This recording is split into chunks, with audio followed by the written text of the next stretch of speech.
Zat Hashem, B'siyata Dishmer. We're here at the Siyum of Byam Darkecha, Rachel and Leah. This amazing book that we've been learning about the intellectual souls, the emotional souls, the different ways in Avodat Hashem, in order to clarify that we don't fight with other people that maybe act differently than us, that by nature they're different than us, to make more peace between us and those around us, to understand what's going on internally between our connection with God, our connection with other people in our world, and all the commitments and obligations that we have to do as human beings and as Jews in this world. And we've been on quite a journey. It's been amazing. Tons, I don't know, over 20 chaburas we did at least, right? Yeah, for sure. Easy over 20 classes in this beautiful, beautiful sefer. And we are finishing it tonight. Baruch Hashem. The shiur is for the Etzlacha of Pinuad, of Moshe Yidil, Ben Shendel, and Leilu Nishmat, Lavdil Ben Achayim L'Chaim, to his parents, Yitzchak Shimon Ben Avram Shmaya, and Shendel, brother of Chaim David. And happy birthday to our dear brother Yecheskel Yosef, Abulafia, Zat Hashem. For everybody else who's been taking part in this shiurim and who took part in bringing this together tonight, and the cooking and the fire making and the everything, whoever brought something, may everybody be blessed. Zat Hashem. Shefa ad belidai. Tonight we're going into the end of the book. We're still in this part. We were in the middle of a chapter talking about different finer details of how Rachel and Leah plays out in our life. And now we're going to learn about having to be cautious of gava, of pride, when you're learning Torah. On one side, we have to put in hard work in learning Torah. You have to contemplate, you have to work hard. You have to push the horizons of your intellect, of more asagata sechel, right? Understanding more things in spirituality and growing. But on the other side, we have to be very careful from falling into the feeling of gava, of pride, and forgetting the supernal, forgetting HaKadosh Baruch Hu, from being so busy in what I have to do down here. And that's the aspect of oti azvu v'torati shamaru. Right? They've abandoned me and they keep my Torah. Meaning they're doing everything, they're learning, they're engaged, right? And the outcome of this is that also your learning is going to become dry. It's not going to mean much. At a certain point, it loses the magic, it loses the neshama, which is the whole reason you're learning to begin with, right? So we have to be careful to not fall into gava in our learning and the hard work that we put into understanding some sugiyah. All of it is gifts from HaKadosh Baruch Hu. It's all gifts from above. And the way to sweeten this up and to rectify this is to bring the light of Rachel into our Torah learning. To learn with the light of Dveikut in connection to the giver of the Torah. This argasha, this feeling of kedusha, the sanctity of the Torah, the sanctity of the Creator that is hidden inside the letters of the Torah. And you have to pay attention that your limud should be in kedusha as well, that you should be in a sense of kedusha, you should be pure when you come to learn. And this is a very fundamental key to meriting, to really acquiring Torah, right? To make sure that at least you're holding Tfilat Ezra, right? That if you spilt before you go do holy things, make sure you go to the mikveh. Right, there's certain levels that the person has to make sure that when they just approaching Torah is done in the right way, in order for the Torah to really come into them, for them to acquire it, for the Torah to change them. If a person feels dryness in their Torah learning, they have to go into the Dveikut of Rachel, Dveikut in the godly light that is being revealed by way of the letters, and that's what's called Torah Lishma, Torah for the sake of Torah itself. For Anshe Leah, for Leah people, it's much harder to feel dveikut in a simple felt way. Therefore, the way is that in the beginning they have to go into their learning and they have to think with their intellect and they say with their mouth that right now I'm learning Torah in order to connect and to have dveikut with Hashem. And even though I'm not going to necessarily feel that because I'm a Leah soul, this is my preparation, this is my yearning, this is my anticipation to open the gate that if Hashem wants to give me feelings, here I am saying I would love to receive them.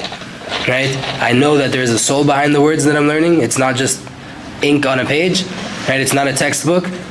there's much more going on here. Me right now, saying out loud and thinking, Hashem, I'm learning this Torah in order to cling to you, to have dveikut to you, that opens the door. If the light comes, it comes. If not, you did all you could. You did your side, right? I have to approach the Torah in this way.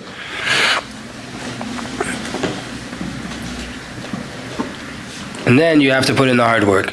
And when you merit to complete your learning, you finish your learning, and this light comes from your learning, you contemplate that within the light is the light of Kedusha, the light of Hashem Yitbarach.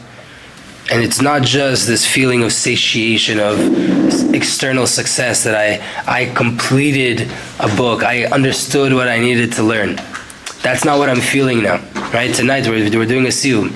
We're not celebrating the fact that we went through 90 pages in a book. That's the external thing. What are we really celebrating? That for months we've been working on this idea, and we've gotten down to a point where hopefully these lights will come down. Especially when you're able to say, I finished the book. Baal Shem Tov was very big about this. Take a bookmark, and whatever book you take, start it from the first page and make your way to the end. Baal Shem Tov was very, very big on this, having a bookmark.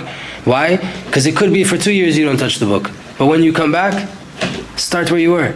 You have a relationship. You have a pick up. Like you haven't seen a friend in a long time. You're thinking, what was the last time we saw each other? What was the last time Same thing. Approach the book and start it from where the bookmark. Because why? The goal is to get to the end. Not because of the external fact of getting to the end.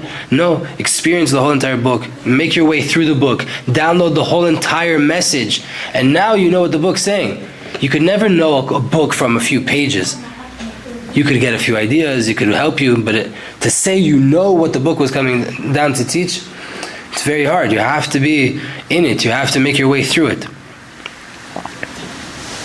So we don't take delight, though, off making it through the book, right? Through the pages. It's funny, there's a joke.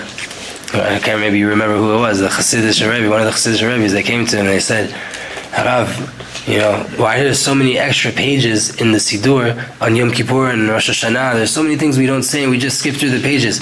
Maybe we just make a Siddur that doesn't have all of those extra pages. It'll save money on printing, easier to carry, everything, more compact.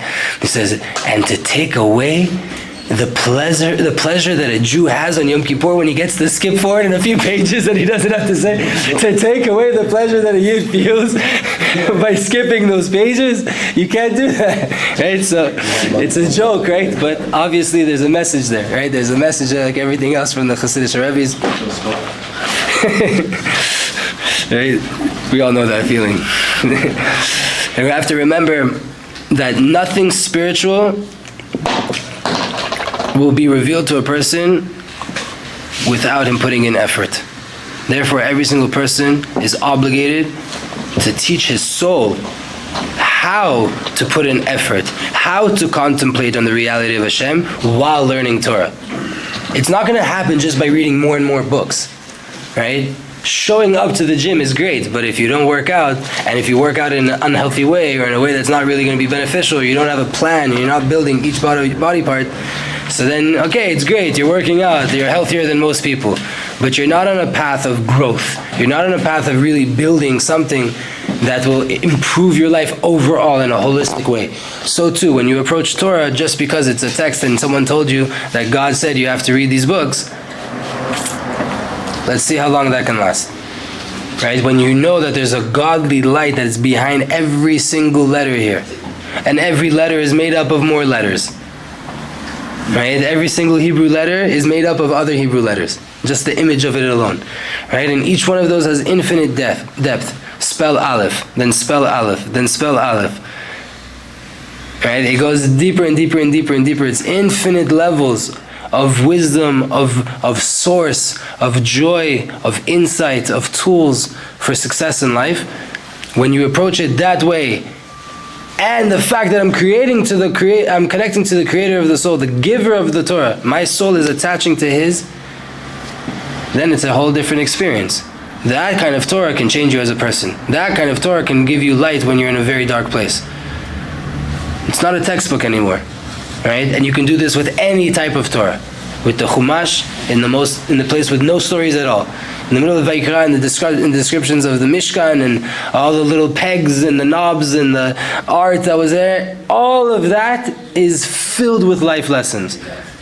It just depends. Are you looking for that, or are you trying to understand just what the Torah is, what words are written in the Chumash, which is also a level you have to go through. But that's not the point of the Torah, right? The story is part of it, but that's not the point of the Torah. The Torah is an instruction book.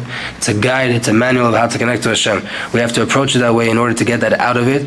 And when you learn the ways which we've discussed in the past classes of how to approach Torah and how to bring down this light in your Torah learning, then you'll have this godly light shining for you. Next section. We have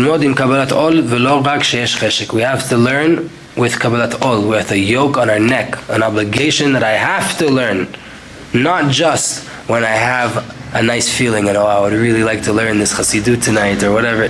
No, whether you like it or not, we have to learn. Rachel people, from their nature, their roots, they are in a natural inclination towards understanding something at its root until they get a full, true feeling in their heart, right? And to take such pleasure from the light that they really got this deep idea, and now it's coming down the light and they're enjoying it. But there's a teva inside on Rachel people that it's very hard for them to take upon things that without feeling it, just because that's what you have to do. That's called Kabbalat Ol. Ol is yoke, right? To receive the yoke of the Torah upon you. What does that mean? To keep all of the halachas and to keep all of the Torah, whether you feel like it or not. The aspect of a slave and a master, right?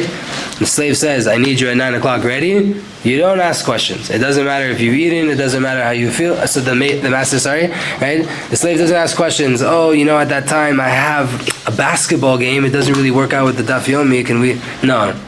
None of that even comes up in equation, right? It's king said to do something. That's it. We show up, right? So we have to, as Rachel souls, most of us are more Rachel souls. It's harder for us to just show up, to make the decision, to give in, to do what I have to do.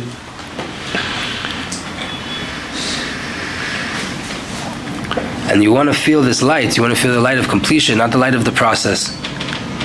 You have to work hard until this light opens up. You need a lot of patience until you really get the depth and the clarity and the acuteness, the precision of the feelings that are coming out of the Torah. On the way to the light, it's very hard for Rachel people, right? Sometimes if you would have just waited 20 more minutes in your Gemara, the light would have opened up completely.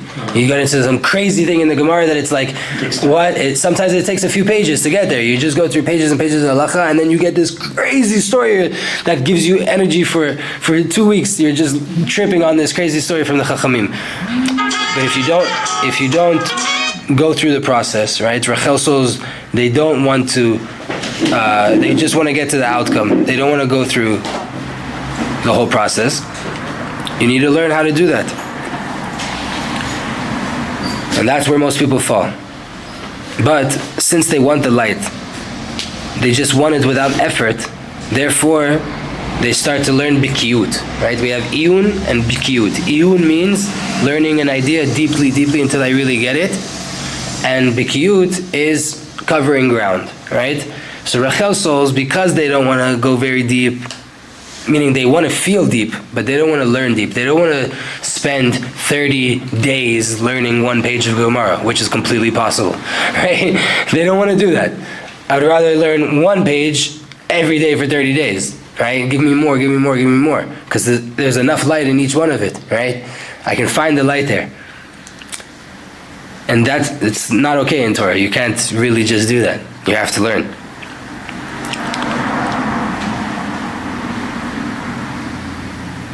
So they go into Bikiyut. What is Bikiyut? It has the light of the sanctity of Torah, and it also has the accomplishment of covering ground and making through it. And that's easier for Rachel souls, because by way of this, it also takes effort, right? You still have to show up every day. You still have to learn. You still have to complete whatever it is that you're learning, what you took upon yourself to learn. That also takes effort. It's not an easy thing. So there is enough effort that the human needs to feel, the drive that he needs to feel, the ira nifla'a that we talked about this morning here, right? There's enough of that, but I'm not getting broken, I'm not getting bored, I'm not fighting very hard to get to light. And there's a lot of levels in this. How much of a person learns on a very surface level, because the more a person learns on an external surface level, so too the light is weaker and more external. And it doesn't last as long. And then after a while, the person who's learning in that way, he also gets broken. And he also starts to fall into this dry place in his Torah learning. Therefore, the proper path is to put effort into learning from a place of taking upon yourself the yoke that you have to. I have to do this. How important, we talked about this, right? How important it is just to do the things you have to do, whether you feel like it or not. Because it's the right thing to do and you were told to do it. And we talked about how to illuminate it, how to find light in that. Essentially, it's something that the Creator told you to do. That's enough light. From there, it's an opening, and you start to develop more and more and more that I'm doing the right thing and I'm connecting to my Creator, and there's light here inside the Torah, whether I understand it or not, I know Hashem is here. And then you start to develop it that way. And by way of that, you get to the true light. And not a surface level, external, limited, short-lasting light.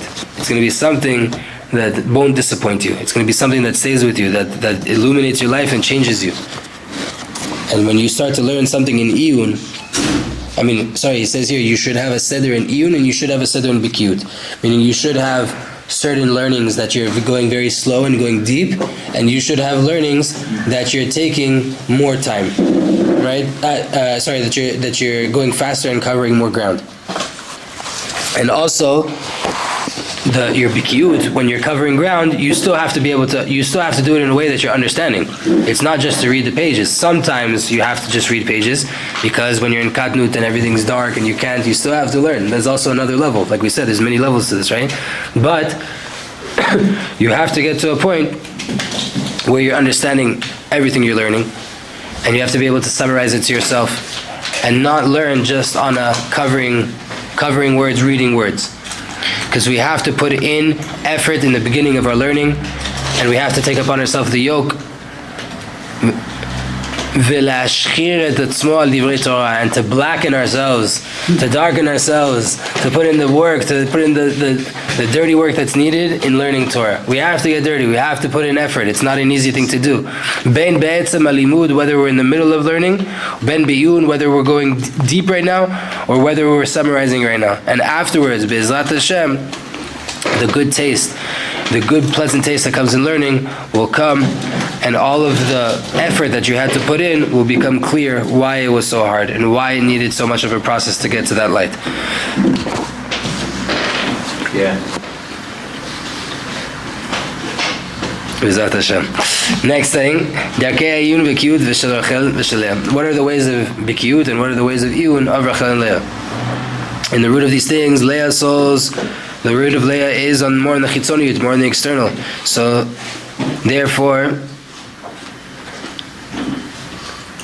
Leah is more on the keli, more on the external, which is more the bikiyut, and that's knowing the general idea, covering ground. V'ilu Rachel, she'i pnimiyut, hi shayechet yoter lilimud iyun. Here he's saying it, right? Rachel is more on the iyun. Rachel is more going deep, finding, I can stay on two words and find all the light of Hashem there. Right? When it's hard for Rachel, then she has to just lean on bikiyut, on covering ground. But the natural way that Rachel would want to connect into Torah is from a meditative place. That only takes a few letters. Right? One pasuk could blow your mind away for a long time. You could go very, very deep. So what is really going on here? What is the root? But practically, we have to understand shekol davar shayach lekol echad. Both sides relate to both sides, right? Bikiyut and Iyun have to do with Rachel as much as they have to do with Leah. They both need him. But the way to get into them is different. You both have to have Iyun, you both have to Bikiyut, but the way that you approach these stories are different. Therefore, we can't really pay attention sometimes to how many great differences there are between souls. Because practically, we all have to do the same thing, right? the outcome, you see 20 people sitting learning Torah. Some of them are Rachel souls, some of them are Leah souls, some of them are fighting for their life to be able to sit in their chair and to learn. And some of them got in because they knew someone and they're wasting time. You never, but when you look at the group, you just see 20 people learning Torah. You could never understand the intrinsic differences between each neshama, right? So too, we all have to do iyun, we all have to do pikiyut, but the paths are different.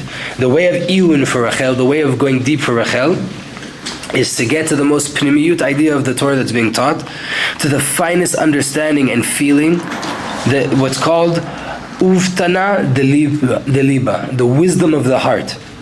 To comprehend it, to understand it with clarity, complete clarity, because then it's going to illuminate my soul. And the bikiyut of Rachel, how does Rachel cover more ground? The goal there is to give the light of satisfaction, of completion to the holy neshama.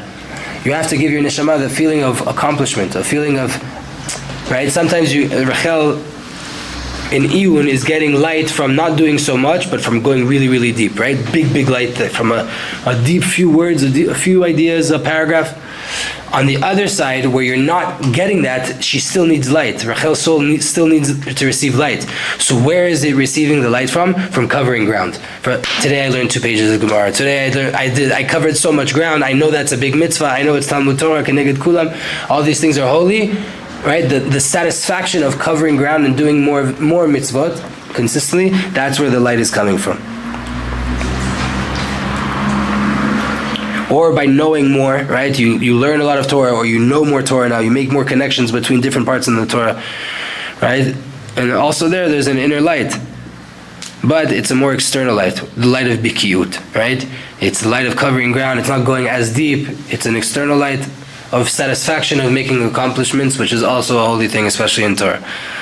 Therefore, it's in the begeder, it's in this definition of Leah sheberachel, Leah that's inside Rachel, right? Rachel sheberachel is iyun. I'm going to take a few words and I'm going to go really, really deep. Leah sheberachel, Leah that's inside Rachel, is approaching my bikiyut from a place of I'm covering ground, I'm learning a lot more Torah, I can make more connections now in Torah, I know more, right? And I accomplished a little bit more. I finished the sefer, I finished the book, I finished the learning that I set for myself to do this week or this day. On the other side, bikiyut of Leah, the goal is to know. The bikiyut, the covering ground of Leah, is I want to know more information. I want to know the idea. I want to know the halacha, what to do practically. Olimud bikiyut pashtane mitoch kabbalat ol.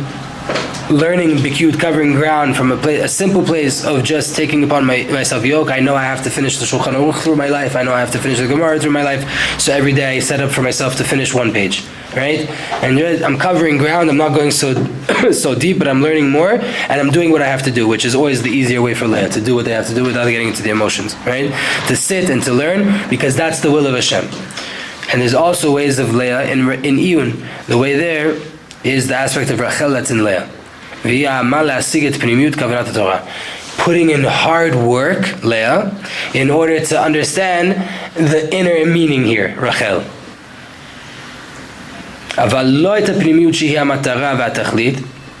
Not the pnimiyut is the goal and the purpose. The purpose is to know the pnimiyut, not to experience and not to feel it. I want to know what is the secret here, because they're Leah souls. It's all about knowledge, right? So they're trying to get there.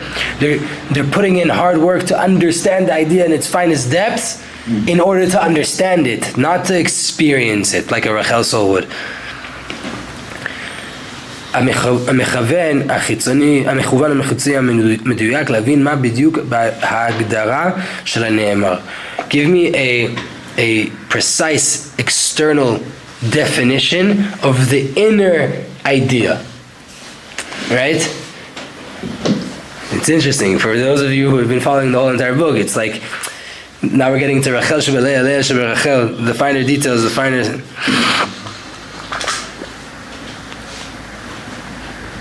So what's the pnimiyut of Leah v'Rachel? Mishnah omeret, the Mishnah says, Im ein ira, ein chokhmah. If you don't have ira, if you don't have awe of Hashem, meaning if you don't keep Torah and mitzvot and do what you have to do, then there's no chokhmah, there's no wisdom. We have to ask a question. We see a person without Yirat Shamayim, but he learns and he knows things well. He doesn't act well, right? If you look up, there's courses in universities, complete academic courses in Kabbalah, in Rabbi Nachman's stories, and all these different things. These people don't even believe in God, let alone keep His Torah, right? How in the world? What are you going to say about here? We say that the Mishnah says, if you don't have Yirah, you don't have wisdom. Here you see people are giving courses in university on this wisdom. How? The answer, Tshuvat Ish Leah, the answer of Leah is, Katuv kan she'chokhmah shelo hi lo chokhmah. It's written here, the wisdom that he has is not wisdom. Vav she'li'inyanim le'einayim nira shucham. To the eyes it appears that he's wise. HaMishnah megaleh lanu shezeh lo chokhmah. The Mishnah is telling us it's not really wisdom. Meaning, right, this guy, this professor in the university, yeah, professor, academic, however many years, you don't reach, right, where you end is where we start this chabura, right? Like, the highest level you get to is where we're tapping in when we open our mouths here to say hi to each other. What's the answer of Rachel? Ikar limud Torah, the main aspect of learning Torah is dveikut in the giver of the Torah, to attach myself, to cleave myself to the giver of the Torah. Even though if you know a lot, it's not called Torah. It's not called wisdom. Wisdom is not just knowledge, it's not just knowing more and more things. It's to know the depth of them, which is to attach myself to the giver of the Torah, which is called ira, right? It's called awe. You see how we can take one simple Mishnah and you flip it a Leah way, you flip it a Rachel. What is it that there's no wisdom?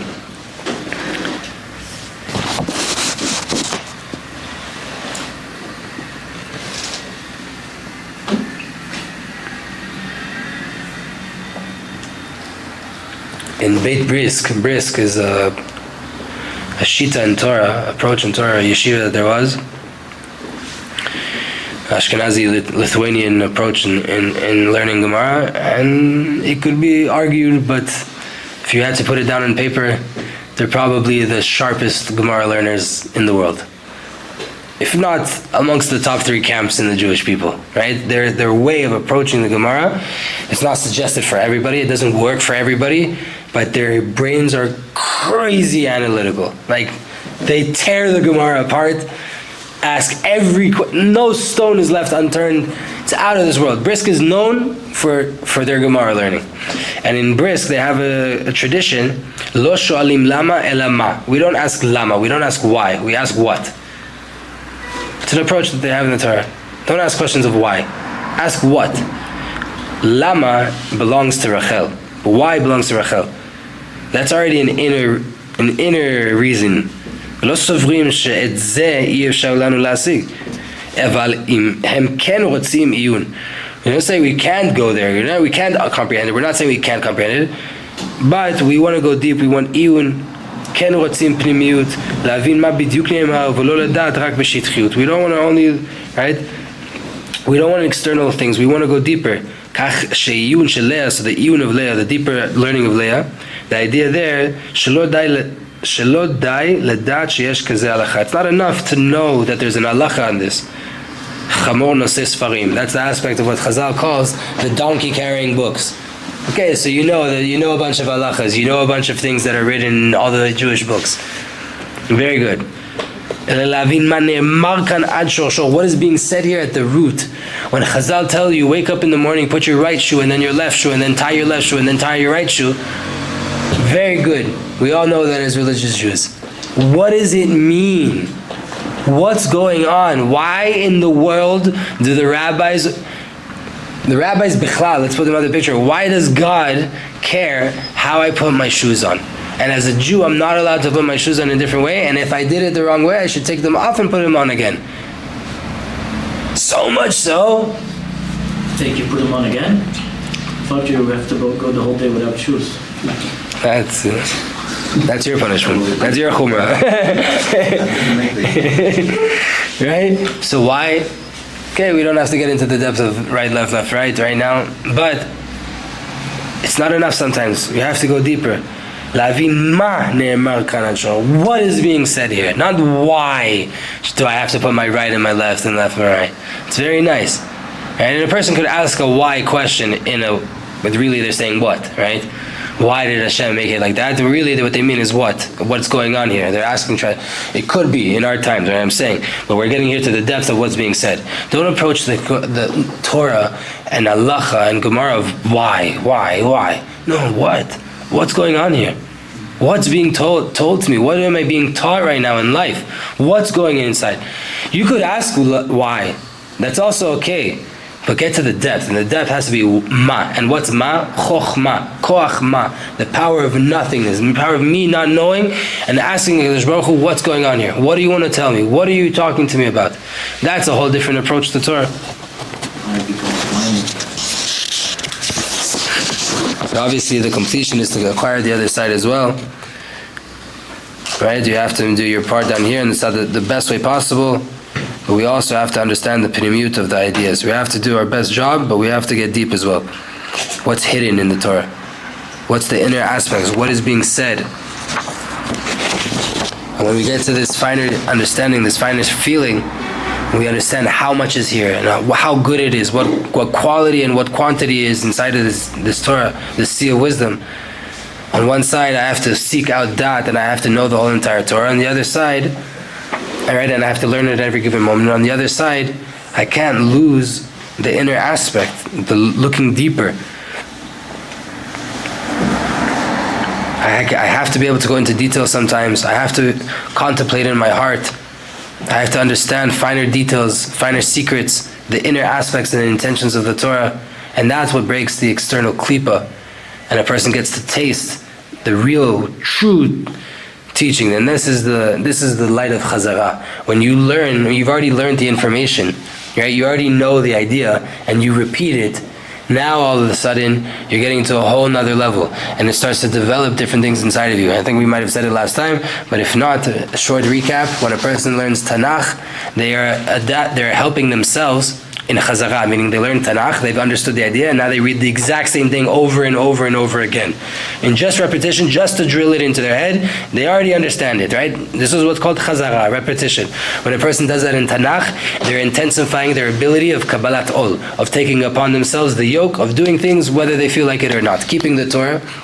When a person does Chazara on Mishnah, they are developing the world of Yetzirah, which is the world of emotions, which is the Ava, Ira and Dveikut, right? My love, my awe, and my attachment to Hashem, which is the root of all emotions that a person can experience. When a person does Chazara in Gemara, then they are getting to a level of Bria, which is Bitul, right? Contemplation, and Bitul, nullifying myself in order to understand the 30 million opinions that are being started in this book, right? And making room for another person, contemplating what is each one coming to teach me, even if it's not halacha l'maaseh, even if the Gemara rejects it, it was written here, so there's something there. Right? That's already in the world of Bria when you're contemplating and thinking and developing your mind in the Gemara. And then you can go higher, you go into Kabbalah, and in Kabbalah you're starting to get to Bitul, right? Bitul not just of Yesh, Bitul of Mitziut, of the reality that you're experiencing in the Kabbalah. You start to see that there's a much higher reality, and then you go up to a level that's higher than that in Chassidut. And when you do Chazara and Chassidut and you repeat and you repeat and you repeat, you're getting Bitul Ba'etzim. You're nullifying at the core, everything becomes nullified completely, and then you can come back down into the world and act and be engaged in society, because at the core everything is just screaming God. It's all just one structure, right? And that's how a person can grow, by way of just Chazara. Just by way of repetition in different aspects of Torah, you're downloading all of those abilities to feel those things better, to go into those worlds easier. Mizat Hashem, that is the essence of the Torah. There is a part here at the end that goes into a few of the different approaches and machlokets that we see in Chazal, but I'm going to read it in English just because it's a lot of Aramaic and confusing things, and the English just makes it easier. Mizat Hashem. Okay, we're going to run through it. To conclude, We will also mention here briefly some additional differences between how Rachel and Leah types approach Avodat Hashem, and accordingly we can see how different sages throughout our history would argue with each other based on their different soul roots of being either a Rachel or a Leah. The Gemara in Shabbat, Masechet Shabbat, Daf Lamed Aleph Aleph, 31 Aleph, brings a dispute between the sages. What is the main thing, Torah or Yirah, awe of Hashem? What's the main thing? Torah, to learn Torah, or to have awe of Hashem, like we just learned? Rabba Bar Rav Huna said that if a person has Torah but no Yirah, he is like a treasurer who is given the keys to the inner chambers, but he was never given the keys to the outer chambers. Right? He's given the keys to the inner chambers, but there's an outer wall that he doesn't have the key to. So what does it help? And therefore he won't be able to do anything with his keys, because he can't get into the inner chambers if he doesn't have the keys to the outer chambers.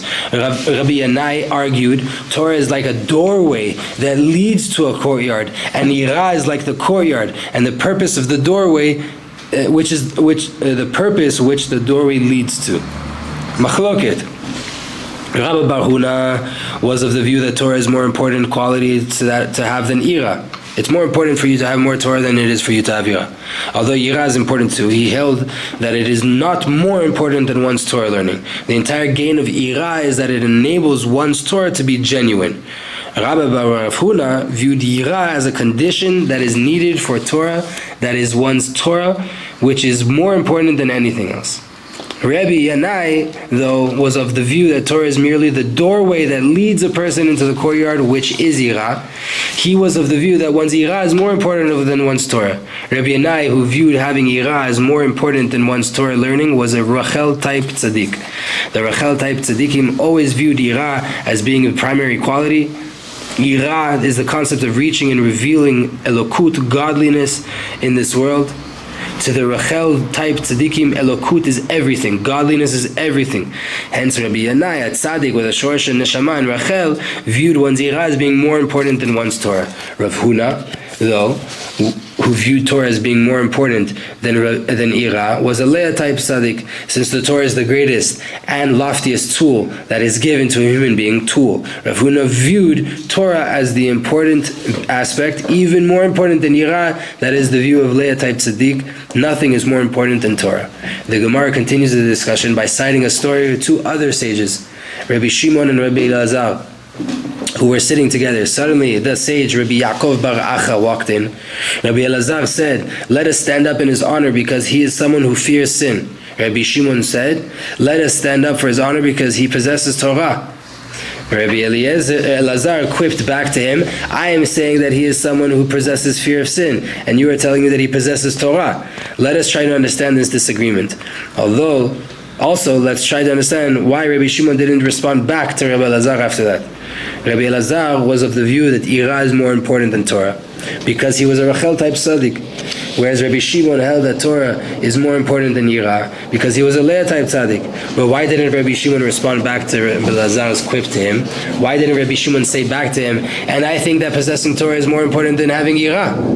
Perhaps we can say that it is because Rabbi Shimon, a Leah type neshama, really agreed deep in his heart that there is a level of pnimiyut, an inner and more truthful dimension, the Rachel type's view, that the most important thing is fear of Hashem. It is just that he couldn't say it openly, because in the way that we need to actually conduct ourselves, we need to place more prominence on the Torah more than anything else.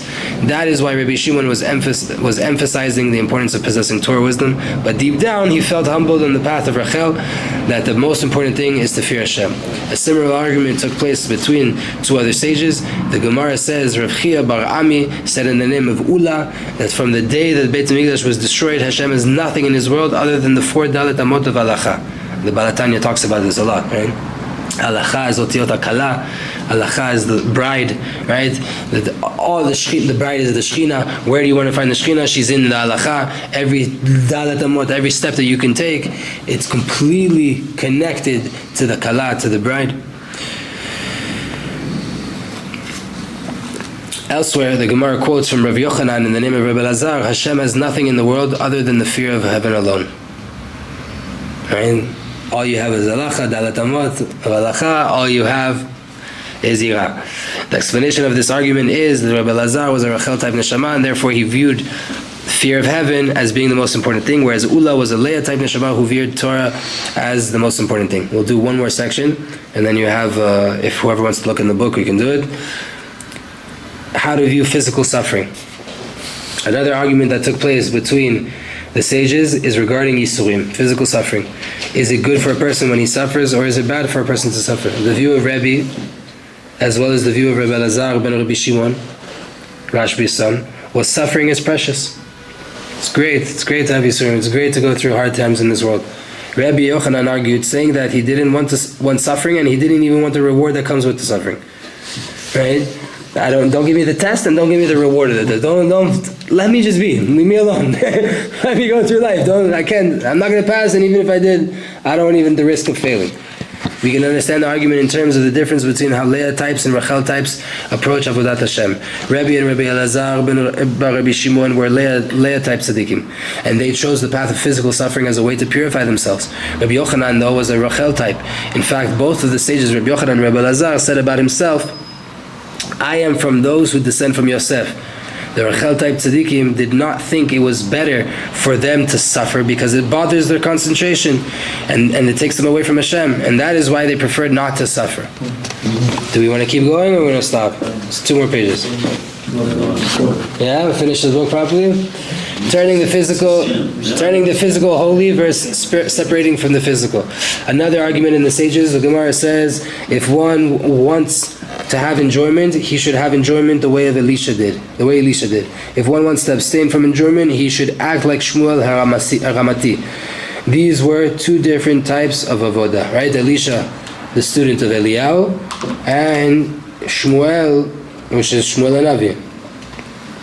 The way of Rachel type soul tzaddikim is to enjoy physicality and elevate it at the same time, in order to reveal Hashem's light even amidst a coarse physicality, focusing on Hashem as they eat and realizing that all physical pleasure is nothing but a garment that wraps over the real pleasure, which is to enjoy the sense of godliness. This is because the role of Rachel type tzaddikim is to reveal the malchut of Hashem in this world, which is by revealing Him amidst the world of physicality. This was the way of Elisha, who would partake in physical pleasure, yet sanctify it at the same time by thinking of Hashem amidst the pleasure. Leah type tzaddikim, however, choose to separate themselves from the pleasure of this world to begin with. They don't want to enjoy the physical pleasure because their way of sanctifying the physical is by staying away from it completely. Shmuel Hanavi was a Leah type tzaddik, and he descended from Levi, a son of Leah. And therefore, his way of serving Hashem was to separate from the physical, coupled with constant tefillah and crying to Hashem. Shmuel was a Nazir already from birth. His entire life was about separating from physicality. That is the approach of Leah type tzaddikim. What if he had his halakha? He never had a halakha. From birth. That was the agreement of how he came down to the world. His Chana went and she prayed, and she said to the Kohen, to Hashem, if you give me a kid, he's yours. I'm bringing him right back here as soon as I finish nursing, right? Oh, maybe she nursed him until 3, gave him a chalakah, and then he started. No, but he was a Nazir from birth, so he probably never touched the sir. A child versus servant. In another example of the Rachel type thinking versus Leah type thinking, the Gemara in Sanhedrin 1:11, Aleph brings an argument between Rabbi Yochanan and Reish Lakish about how to be saved from Gehinnom.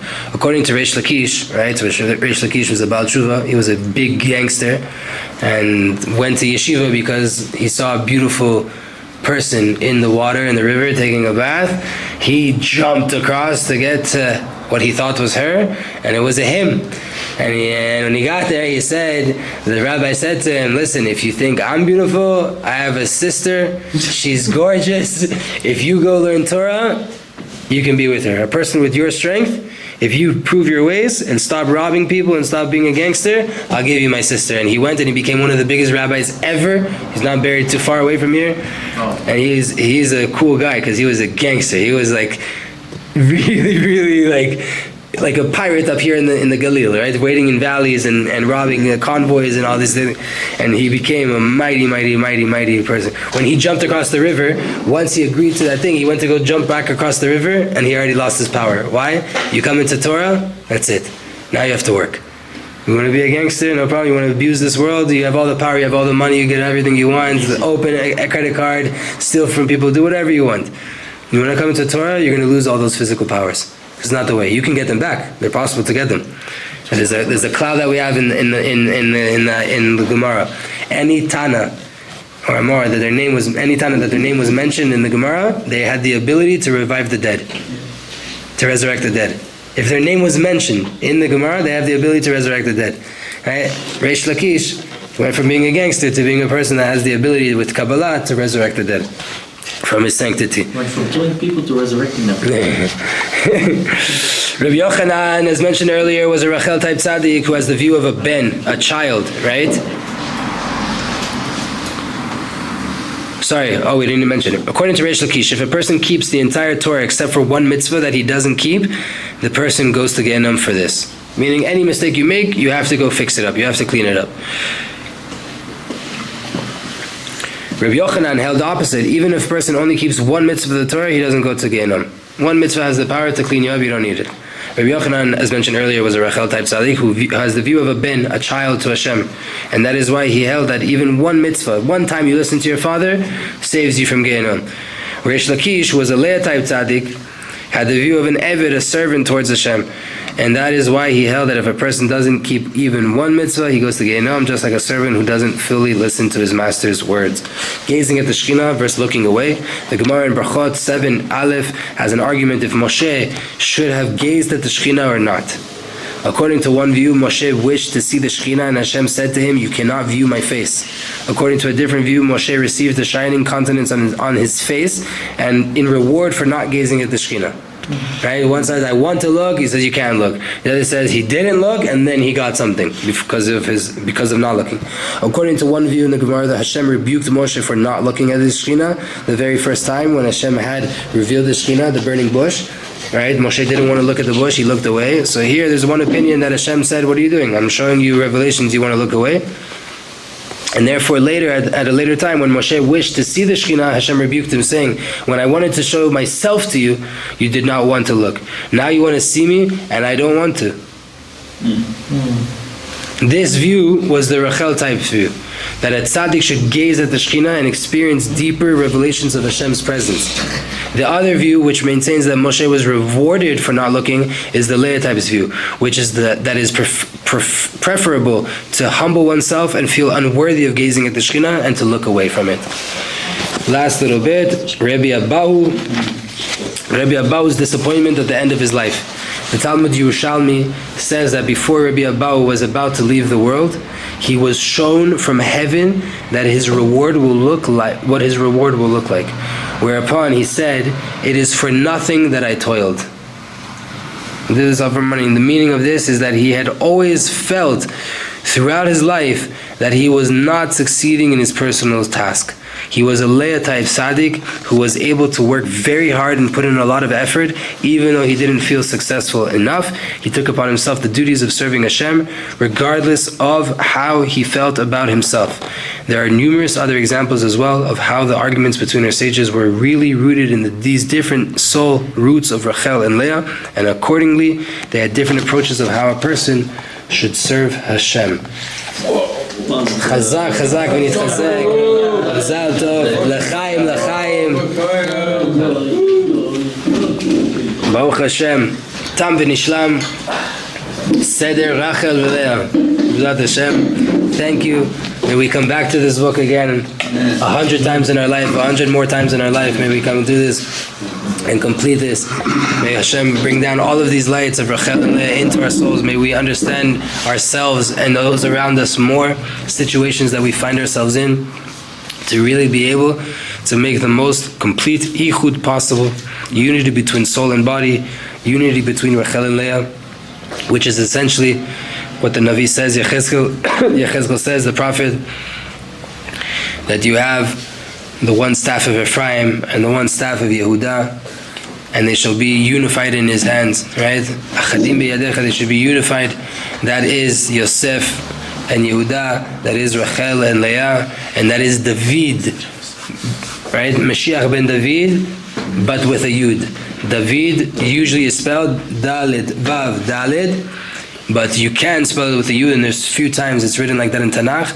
David with the Yud is the Yud of Yosef. That is Leah, meaning I'm here, I am a creature, I was put down here. All I can do is what I was sent here to do. Godly experiences are above me, they're gifts. All I can do is keep halacha, path of Leah.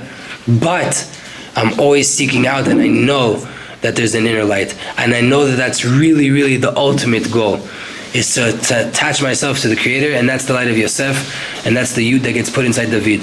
And when Mashiach comes, we have Mashiach ben Yosef and Mashiach ben David. There's many different ways that people looked at this sugya.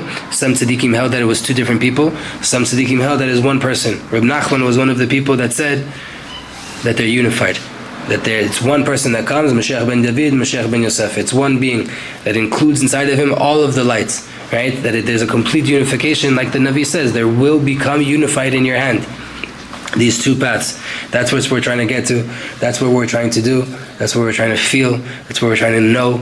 We want to become Leahs. We want to become Rachels. We want to have a complete Beit Israel. We want to give birth to 12 tribes.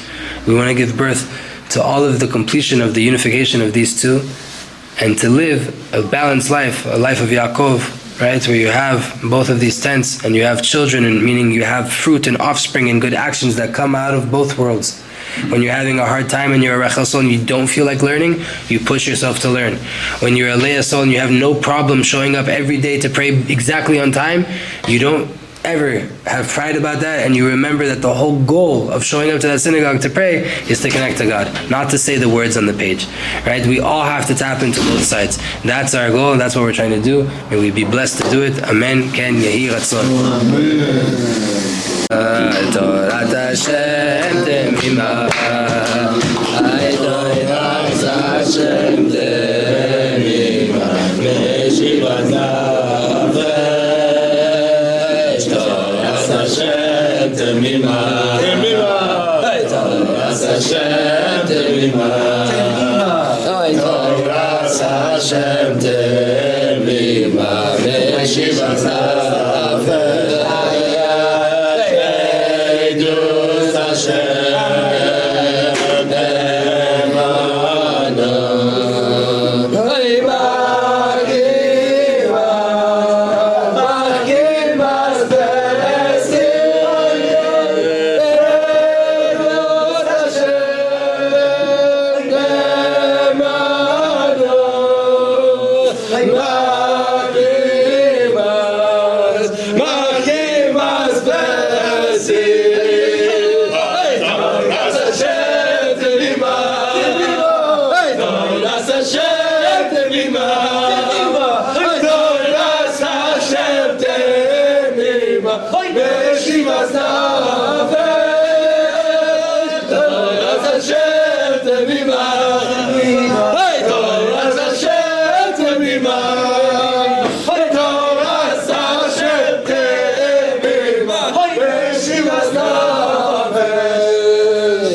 Hashem.